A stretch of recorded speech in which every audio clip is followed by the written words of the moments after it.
Welcome to the Slop Temple. We pray this video helps. You start by confirming the essentials. Make sure your Mac Mini and iPhone are on the same Apple ID and that Wi-Fi and Bluetooth are active.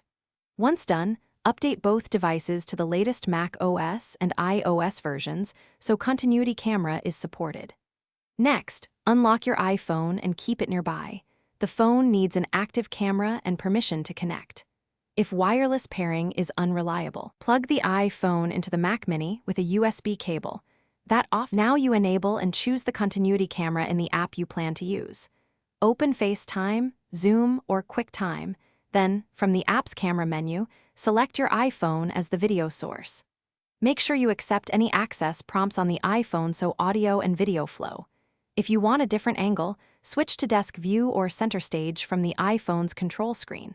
If the camera doesn't appear, quit and reopen the app after confirming the devices are trusted in system settings. Finish by optimizing performance and addressing common issues. Close other apps on the iPhone that might hold the camera and disable low power mode so the connection is stable. Then, make sure the Mac app is set to use the iPhone camera and adjust angle or desk view as needed. If the feed stutters, reconnect the USB cable or toggle Bluetooth. Additionally, toggle continuity camera in settings. If problems persist, sign out and back into your Apple ID. Reboot both devices and test again. That clears most state errors.